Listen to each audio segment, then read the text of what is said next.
আল্লাহ পাক রব্বুল আলামিন আমাদেরকে সম্মানিত মাস দান করেছেন, ইবাদতের মাস দান করেছেন। আসলে আমাদেরকে যে এই মাস তিনি দান করেছেন, এই মাসের অর্থ আমরা বুঝি না। আর অর্থ বুঝলেও এই মাসের উদ্দেশ্য বুঝি না। আর যদিও উদ্দেশ্য বুঝে থাকি, উদ্দেশ্য মানার চেষ্টা করি না। মানব তো ভালো কথা, মানার চেষ্টাও আমরা করি না। এটা এমন একটি মাস, অনেক গুরুত্বপূর্ণ মাস। যে মাসের মর্যাদা যদি মানুষ বুঝতো, তাহলে এই মাসে মানুষ সাধারণত কাজকর্ম থেকে আল্লাহ তাআলার ইবাদতে সারা দিন মশগুল থাকতো। যেমন মানুষ সম্মানকে এত বেশি ভালোবাসে, স্বর্ণকে এত বেশি ভালোবাসে, টাকা পয়সা ধন দৌলতকে এত বেশি ভালোবাসে, টাকা পয়সার জন্য স্বর্ণের জন্য নিজের জীবনটা পর্যন্ত দিয়ে দেয়। কেন? এই স্বর্ণ জিনিসটার দাম সে বুঝেছে, টাকা পয়সার মান কি, এর মূল্য কি, এই জিনিসটা সে বুঝেছে। এজন্য এই জিনিসটাকে সে মূল্যবান বানায় নিজের কাছে রাখছে। সম্পদের মূল্য কি, এই সম্পদের মূল্য আমাদের মধ্যে বুঝে আসছে, আমরা বুঝতে পেরেছি। এজন্য সম্পদের মায়া মহাব্বত সম্মান মান মর্যাদা অনেক ঊর্ধ্বে আমরা রেখেছি। এমনকি এই সম্পদের জন্য নিজের জীবনকে বিলীন করে দিতে পারতেছি, বিলীন করে দিতেছি। কেন? অর্থের মান মর্যাদা সম্মান, অর্থের উদ্দেশ্য উপকারিতা আমাদের মধ্যে আছে, বুঝতে পারছি। এজন্য যাই হোক, আল্লাহ পাক রব্বুল আলামিন আমাদেরকে, কিন্তু আল্লাহ পাক আমাদেরকে রমজান মাস দিয়েছেন। এই রমজান মাসের অর্থ জানি ঠিক, কিন্তু উদ্দেশ্য জানি, কিন্তু উদ্দেশ্যটা মানতে পারি না। কারণ এর উপকারিতাটা নগদ পাই না, এই উপকারিতাটা মৃত্যুর পরে পাবো বলে আশাবাদী। এজন্য আমরা এই রমজান মাসে অতটা গুরুত্ব দিতে পারতেছি না। রমজানের গুরুত্ব বোঝার তৌফিক দান করুক। রমজান মাস এখনো শুক্রবার দিন, জুমার দিন, জুমার নামাজের আজান হয়ে গেছে, তাও প্রায় 40 মিনিটের উপরে হয়ে গেছে। এখনো মানুষ নিজের কাজ কর্মের মধ্যে ব্যস্ত। মানুষ এত নিজেকে কাজকর্মের মধ্যে ব্যস্ত রেখেছে, সংসারের মধ্যে নিজেকে এত পরিমাণ ব্যস্ত রেখেছে। আলোচনা হয়, বয়ান শুনে সব কিছুই শোনা যায়, শুনতে পারি, কিন্তু মানতে গেলেই কষ্ট লাগে। যাই হোক, আল্লাহ পাক রব্বুল আলামিন আমাদেরকে মাহে রমাদানের রমজান মাস দিয়েছেন। এই রমজান মাসের গুরুত্ব আমরা জানি, বুঝি। কেউ কেউ আমল করার চেষ্টা করে, আর কেউ কেউ করি না। কিন্তু আমরা যারা মুমিন মুসলমান, এই মাসের গুরুত্ব আমাদের জন্য বোঝা উচিত, যে এই মাসটার গুরুত্ব কতটুকু, এই মাসটা আমাদেরকে কেন দেওয়া হয়েছিল। আল্লাহ পাক রব্বুল আলামিন জানিয়ে দিতেছেন যে বান্দা, তোকে আমি সৃষ্টি করেছি, বানিয়েছি, তোকে আমি 12টা মাস দিয়েছি। এই 12টা মাসের মধ্যে আমার ইবাদত আছে। তোর উপরে 12 মাসের মধ্যে প্রতিদিন 5 ওয়াক্ত নামাজ ফরজ করেছি। এর মধ্যে তোর উপরে আমি বিয়ে ফরজ করেছি। ধন সম্পদ হইলে ধন সম্পদের যাকাত দেওয়া ফরজ করেছি। হজের সামর্থ্য থাকলে হজকে ফরজ করেছি। এভাবে সারা 12 মাস ইবাদত আছে।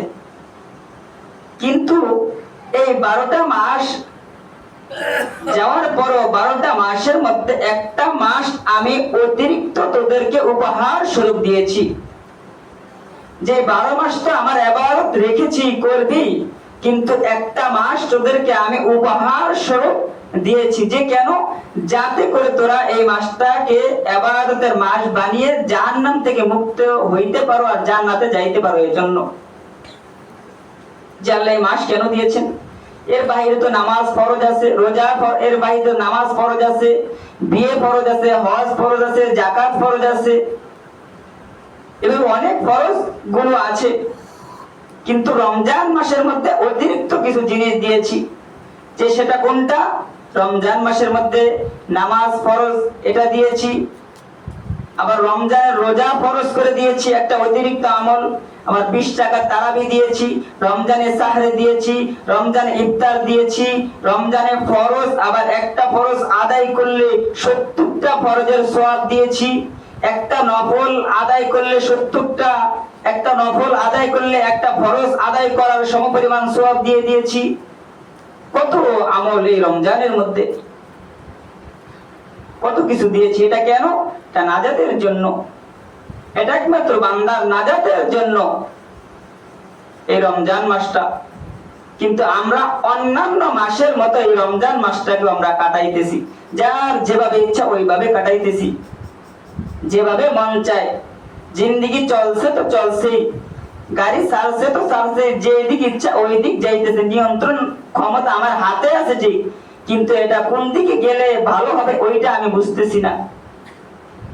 আমার জীবন আমি চালাইতেছি, যে কোন দিক যাইতেছি এই জিনিসটাই আমরা বুঝতেছি না। আমরা মানুষকে পাগল বলি, মানুষের সেন্স না থাকে, তা থাকলে পাগল বলি,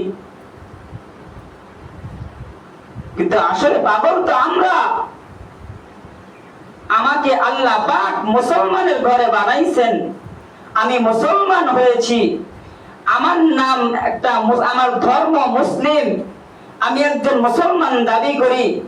কিন্তু মুসলমান দাবি করা সত্ত্বেও যে আমাকে এই ধর্মের মধ্যে কোন কোন কাজগুলো আছে, কোন কোন কাজগুলো করতে হবে, এর গুরুত্বটা আমি বুঝতেছি না। যে আমার মৃত্যু আছে, মৃত্যুর পরে আমি কোথায় যাব, আমি কোথায় থাকব, আমার চিরস্থায়ী ঘর কোনটা হবে এটা জানি, কিন্তু এটাতে কি আছে না আছে এটাও জানি, ওখানে গেলে কি করব না করব সেটাও জানি, কিন্তু ওখানকার শান্তির ব্যবস্থাটা করতে পারি না। আমাদের অবস্থা এমন হয়ে গেছে। রমজান মাস কেমন কাটানো ছিল, অথচ মানুষ যদি জানতো রমজান মাসের একটা সেকেন্ডের কত দাম, তাহলে এই রমজান মাসে নিজেকে অন্যান্য কাজের মধ্যে ব্যস্ত রাখতো না। এটা এমন এক মাস, এমন এক সম্মান মাস, যে বান্দা এই মাসটা কেন তোকে মাফ করে দিব।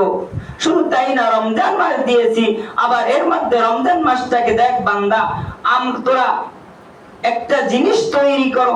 যেমন আমরা আমাদের মসজিদটা বানাইছি, সবার পরামর্শ ক্রমে এই মসজিদটা কিভাবে বানাইলে সৌন্দর্য হবে এটা ডিজাইনটা আমরা দিয়েছি, যে মসজিদটা এভাবে বানাতে হবে, এখানে এখানে এইটা রাখতে হবে, এভাবে সাজাইলে মসজিদ সুন্দর দেখা যাবে। মসজিদের নকশা তৈরি করেছি, কিন্তু আমার জীবনটাকে সাজানোর জন্য যে কি কি প্রয়োজন ওইটা আমি বুঝতেছি না। ঠিক তদ্রূপ আল্লাহ পাক বলতেছেন যে তোরা যেভাবে নিজের জিনিসকে নিজের মতো করে সাজাও বান্দা, আমিও রমজান মাসটাকে আমার মতো করে সাজাইছি। রমজানের মধ্যে রোজা, তারাবি, সাহরি, ইফতার দিয়েছি। রমজানটাকে আবার তিনটা ভাগে ভাগ করেছি। প্রথম 10 দিন রহমত, দ্বিতীয় 10 দিন মাগফিরাত, তৃতীয় 10 দিন নাজাত। আবার রমজানের মধ্যে কদর রাত, শেষ দশকে কদর রাত খুঁজবি, তাও নেকের কাজ। তারাবি পড়বি, তাও নেকের কাজ। ইফতার করবি, তাও নেকের কাজ। সাহরি করবি, তাও নেকের কাজ। ফরজ আদায় করবি, 70টা ফরজের সওয়াব পাবি, তাও নেকের কাজ। একটা নফল আদায় করবি, 70টা নফলের সওয়াব পাবি। একটা নফল আদায় করবি, ফরজের সমপরিমাণ সওয়াব পাবি। একজন মানুষকে ইফতার করাবি, ইফতারের বিনিময়ে আমি তোকে মাফ করে দিব। ইফতারের বিনিময়ে আমি তোকে জান্নাত থেকে মুক্তি দিয়ে দিব। ইফতার করলে আমি তোকে একটা রোজদারের সমতুল্য সওয়াব দান করে দিব। এই পরিমাণ সওয়াব আমি রমজান মাসে রেখেছি, নেক রেখেছি। এরপর রমজানের মান মর্যাদা কেন আমরা বুঝতেছি না? কোথায় কাটাইতেছি? জুমার নামাজের আজান হয়ে গেছে, এখনো আমরা নিজেকে নিজের মতো ব্যস্ত করে রাখতেছি, নিজেকে নিজের সাংসারিক কাজের মধ্যে ব্যস্ত করে রেখেছি।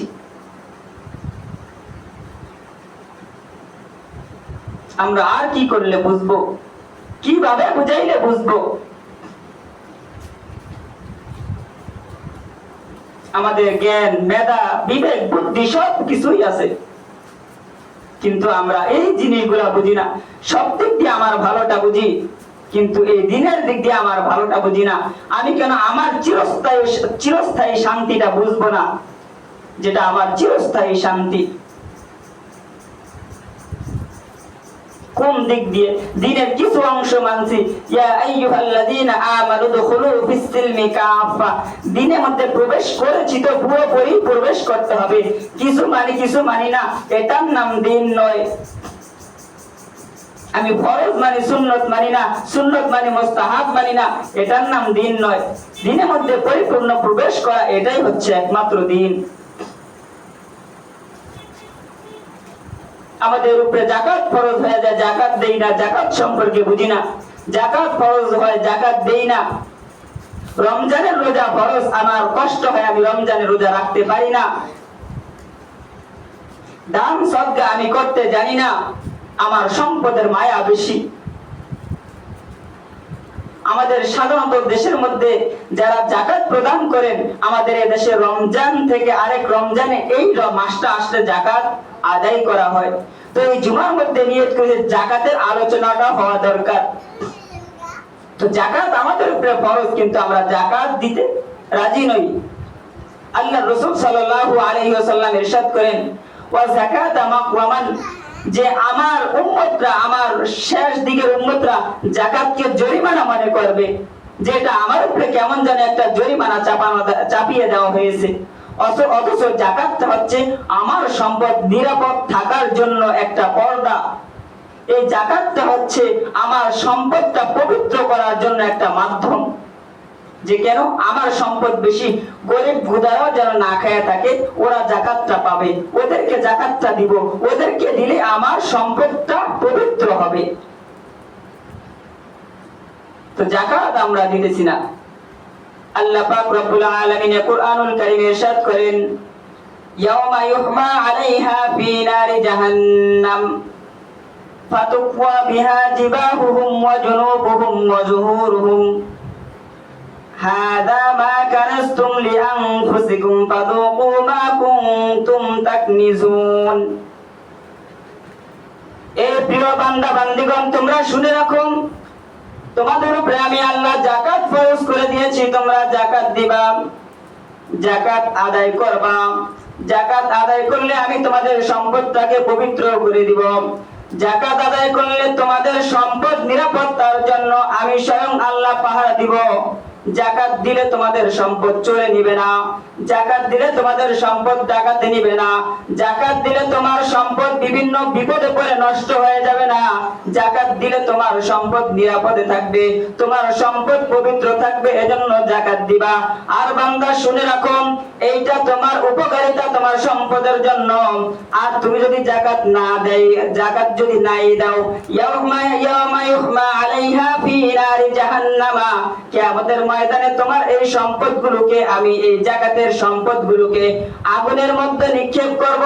আগুনের মধ্যে নিক্ষেপ করে এই সম্পদগুলোকে গালাইব, গালায়া আটার একটা ময়দার মতো একটা চাকা বানাবো।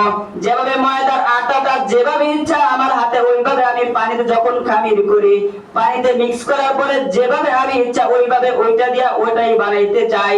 আল্লাহ পাক বলতেছেন, এই সম্পদগুলোকে আমি জাহান্নামের আগুনে নিক্ষেপ করব, নিক্ষেপ করে এগুলো আগুন দিয়ে পোড়াইব, পোড়াইয়া এগুলা দিয়ে আমি লন্ডির মতো একটা জিনিস বানাইব, লন্ডি বানাইব, লন্ডি বানায়া ফাতুকওয়া বিহা জিবাহুহুম, ফাতুকওয়া বিহা জিবাহুহুম, এইটা একটা লন্ডি বানাইব। লন্ডি বানায় যারা যাকাত না দিবি, তোদের কপালে তোদের চেহারা মধ্যে ওটা দিয়ে আমি ছেকা দিব। তোরা যাকাত দিবি না, ওইটা দিয়ে আমি তোদের পাজরের হাতে, তোদের পাজরে আমি ছেকা দিব। তোরা যাকাত দিবি না, ওই গরম জিনিসটা দিয়ে আমি তোদের পিঠের মধ্যে ছেকা দিব। কেন? আমরা সাধারণত লন্ডি দেখি, লন্ডিটা হালকা গরম হয়, এই লন্ডিটা গরম হওয়ার পর যদি আমি কারেন্ট থেকে বিচ্ছিন্ন করে দেই, 5-10 মিনিট চলে যায়, কিন্তু তারপর লন্ডি ঠান্ডা হয় না। এরপর যদি হাত লাগাই, হাত পুড়ে যাব। কিন্তু ওই খামিরটা, ওই আমার সম্পদগুলো জাহান্নামের আগুনে ছেকা দিয়ে আমার চেহারার মধ্যে লাগাইবে, আমার চেহারার চামড়াগুলো খসে গলে গলে খসে খসে পড়তে থাকবে, আমার পাজরে লাগাবে, আমার পাজরের চামড়াগুলো, হাড়গুলো খসে খসে পড়তে থাকবে। আল্লাহ রাসূল সাল্লাল্লাহু আলাইহি ওয়াসাল্লাম এই আয়াতের ব্যাখ্যা করেন, এখানে চেহারা, পাজর এবং পিঠ, এই তিনটা জিনিসের কথা উল্লেখ করা হয়েছে এজন্য। কিন্তু ওকে পুরো শরীরে ছেকা দেওয়া হবে। অর্থাৎ যখন কোন ব্যক্তি যাকাতের টাকা চাইতে তোমার কাছে যায়, তখন তোমার চেহারাটাকে কালো করে চেহারার চামড়াগুলো বসে তুমি সইরা যাও। এজন্য আল্লাহ পাক এখানে চেহারার কথা উল্লেখ করছেন। যখন তোমার কাছে কোনো বান্দা, অভাবী বান্দা বান্দা জাকাতের জন্য যায়, তখন তুমি জাকাতটা তাকে না দিয়ে তুমি এইভাবে মাজাটা ঘুরায়া পাঁজরটা দেখায় দিয়ে তুমি সইরা যাও। যখন তোমাকে জাকাতের কথা তোমার কাছে যায়, তখন তুমি তাকে পিঠটা দেখায় তাকে দুইটা কথা বলতে বলতে ঘরের মধ্যে চলে যাও। এজন্য আল্লাহ পাক এখানে তিনটা অঙ্গের কথা উল্লেখ করেছেন।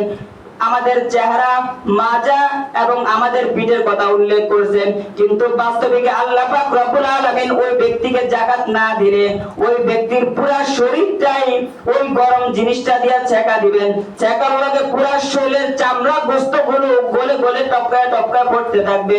শুধু তাই নয়, আল্লাহ পাক রব্বুল আলামিন বলতেছেন, ওয়াল্লাযীনা ইয়াকনিজুনা আয-যাহাবা ওয়াল ফিদ্দাতা ওয়া লা ইউনফিকুনা ফী সাবিলিল্লাহি ফাবাশশিরহুম বিআযাবিন আলীম। যারা যাকাত, যাদেরকে আমি আল্লাহ পাক সম্পদ দিয়েছি, যাদেরকে সম্পদ দান করেছি, তাদেরকে ধন দৌলত দিয়েছি, স্বর্ণ দিয়েছি, রূপা দিয়েছি, এরা এগুলাকে সঞ্চিত করে রাখে, কিন্তু এগুলার দয়া, এগুলার মায়ায়, ভালোবাসায় তারা যাকাত প্রদান করে না। আল্লাহ পাক রব্বুল আলামিন জানিয়ে দিতেছেন, এই স্বর্ণগুলো, এই রূপগুলো, এই সম্পদগুলো, এই টাকাগুলো কিয়ামতের ময়দানে সাপ হবে, সাপ হবে, সাপ হয়ে তাদেরকে দংশন করতে থাকবে। ফাবাশশিরহুম বিআযাবিন আলীম। হে আমার প্রিয় হাবিব, আপনি তাদেরকে জানায়া দেন, তাদেরকে সুসংবাদ দান করে দেন, এটা নেককারজনক সুসংবাদ যে তাদের এই সম্পদগুলোকে সাপ হবে, বিষাক্ত সাপ হয়ে তাদেরকে ধ্বংসন করতে থাকবে। কত বড় নাউজুবিল্লাহ! এই সম্পদগুলো আমার সাপ হয়ে যাবে, সাপ হয়ে আমাকে ধ্বংসন করতে থাকবে। এবার একটা উদাহরণ, আপনার উপরে জাকাত, শুধু জাকাত যদি আমি অনুমান করে দিয়ে দেই, এটার নাম জাকাত হবে না। জাকাত দিলে আল্লাহ পাক বলছেন, হিসাব করে তোমার সম্পদের হিসাব করে জাকাত দাও, হিসাব করে দিতে হবে। অনুমান করে দিয়ে দিলাম, আমার উপরে জাকাত আসছে 1 লাখ টাকা, আমি হিসাব না করে অনুমান করে দিয়ে দিলাম 30,000 টাকা, 50,000 টাকা হবে না। কিন্তু অনুমান করে দিয়েছেন 30,000 টাকা জাকাত আদায় হয়ে গেছে, বাকি 70,000 টাকা। এই 70,000 টাকা 70টা সাপ হয়ে আপনার সামনে দাঁড়ায়া ফানা তুলে আপনাকে ধ্বংসন করবে। আপনার উপরে জাকাত ফরজ হয়েছে 2,000 টাকা, আপনি দিয়েছেন 1,000 টাকা, বাকি 1,000 টাকায় 70টা সাপ হয়ে আপনাকে ধ্বংসন করবে। আপনার উপরে জাকাত যে পরিমাণ ফরজ হয়েছে, জাকাত ওই পরিমাণে দিতে হবে। যদি ওই পরিমাণ না দিয়ে, হিসাব না করে জাকাত একটু কম দেন, আপনার জাকাত আদায় হবে না। আপনার উপরে জাকাত ফরজ হয়েছে, জাকাত ফরজ হওয়ার পরে আপনি আপনার সম্পদের অনুমান করেছেন, অনুমান করে 30,000 টাকা বা 20,000 টাকা শাড়ি কিনা মানুষকে জাকাতের জন্য দিয়ে দিয়েছেন, বাকি আপনার জাকাত হিসাব করলে আরো দিতে হবে। আপনি দেন না, এই সম্পদ আপনাকে জাহান্নামে নিয়ে যাবে, এই সম্পদ আপনাকে ধ্বংসন করবে, এই সম্পদ সাপ হয়ে আপনাকে ধ্বংসন করবে। এই সম্পদ দিয়ে আল্লাহ পাক সেই লন্ডি বানায় আপনাকে আগুনের মধ্যে পোড়াবে। এজন্য জাকাত, আমাদের যারা সম্পদের মালিক আছি, আমাদের হিসাব করতে হবে, হিসাব করে আমরা জাকাত দিয়ে দিব।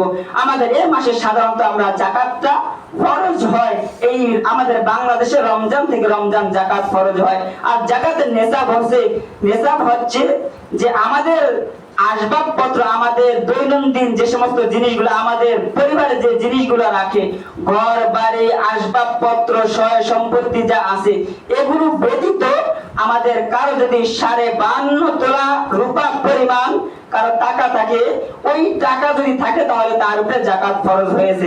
যেমন বর্তমানে 52.5 তোলা স্বর্ণের দাম আসে 80 থেকে 82,000 টাকা। এখন আপনার অতিরিক্ত 82,000 টাকা যদি 1 বছর অতিবাহিত হয়, বা এরকম 52.5 তোলা টাকা নাই, স্বর্ণ রূপা আছে, তাহলে আপনার উপরে ওইটার উপরে জাকাত ফরজ। ওই রূপাটার জন্য আপনাকে এই 85,000 টাকার মধ্যে আপনাকে 2,000 টাকা বা 1,800 টাকা জাকাত আছে, এটা দিয়ে দিতে হবে। বা স্বর্ণ আছে 7.5 তোলা স্বর্ণ, এই স্বর্ণের দামও 7.5 তোলা স্বর্ণের দাম আসে এই 80,000, 82 বা 85,000 টাকা। এই টাকাটা যদি আপনার কাছে থাকে, বা এই পরিমাণ স্বর্ণ থাকে স্ত্রীর কাছে বা আপনার কাছে ব্যাংকে জমা থাকে, থাকলেও এটার উপরে 1 বছর অতিবাহিত হয়েছে, এটার উপরে আপনার জাকাত আদায় করতে হবে। যদি টাকা থাকে, যদি এই যে স্বর্ণের জাকাতের যে জিনিসটা, এই জাকাত আর মোট কথা হচ্ছে 52.5 তোলা স্বর্ণ, এইটার হিসাবের জন্য আপনাদের 52.5 তোলা রূপা এইটা আর 7.5 গুণে স্বর্ণ, এইটা আপনাদের বর্তমান বাজারে জানতে হবে। বাজারে গিয়ে যে 7.5 ভরি স্বর্ণের দাম কত টাকা আসে, 52.5 তোলা রূপার কত টাকা আসে, এইটা হিসাব করে ওই অনুযায়ী আপনাকে জাকাত দিতে হবে। এখন আসেন 7.5 ভরি স্বর্ণের দাম ধরে নেন 85, 7.5 তোলা 7.5 তোলা স্বর্ণের দাম ধরে নেন ভরি ভরি 7.5 ভরি 7.5 ভরি স্বর্ণের দাম বর্তমান বাজারে 80, 82, 85 বা 90,000 টাকা পর্যন্ত আসে। এইটা যদি আসে তাহলে এই টাকাটার জাকাত আসে আপনার 18, 1900 বা 2000 টাকা। কিন্তু বর্তমানে একটা ওলামা একটা মিলে একটা বৈঠক করেছেন যে 1 লাখ টাকা ধরা হয়েছে, 1 লক্ষ টাকা, 1 লক্ষ টাকা সব মিলে 1 লক্ষ টাকা, 1 লক্ষ টাকার মধ্যে 2000 টাকা জাকাত ফরজ। এই 1 লক্ষ টাকা যদি কারো থাকে তাহলে এর মধ্যে 2000 টাকা জাকাত ফরজ, এটা আপনাকে দিয়ে দিতে হবে। কিন্তু এটা হিসাব করে দিতে হবে, আপনি বেশি দিবেন হিসাব ছাড়া তাও চলবে না। হিসাবে যতটুকু আসে ততটুকু, 1 লক্ষ টাকা ক্যাশ থাকলে। আর সাধারণত তখন নবী আলাইহিস সালাতু ওয়াসাল্লাম স্বর্ণ এবং রূপার উদাহরণ দিয়েছেন, তখন এই জিনিসটাই বেশি ছিল, এই জিনিসটার উদাহরণই চলতো। টাকা পয়সা ডলার এগুলো ওই সময় এরকমটা ছিল না। এই হচ্ছে আমাদের এই জাকাতের আলোচনাটা। এজন্য এই রমজানের মধ্যে রোজা পবিত্র হবে ফিতরার মাধ্যমে, আমার সম্পদ পবিত্র হবে জাকাতের মাধ্যমে। আমাদের উপরে জাকাত যাদের ফরজ হয়েছে, যদি আমরা ভালো চাই, আমাদের চিরস্থায়ী জীবন কবরের জীবন ভালো চাই, তাহলে ইনশাআল্লাহ আমরা আমাদের এই জাকাতগুলো আদায় করে দিব। আল্লাহ পাক রব্বুল আলামিন আমাদেরকে সম্পদের মায়া ছেড়ে আমাদের জীবনের মায়া, জাহান্নামের ভয়, আল্লাহর ভয় ঢুকায়া যেন আমরা সম্পদের হক আদায় করতে পারি, অন্যের হক আদায় করতে পারি, আমাদের সম্পদকে পবিত্র করতে পারি, আমাদের নিজের জীবনটাকে জান্নাতি জীবনে সাজাইতে পারি, সেই তৌফিক দান করুক। আমিন ওয়া আখির দাওয়ানা আলহামদুলিল্লাহি রাব্বিল আলামিন।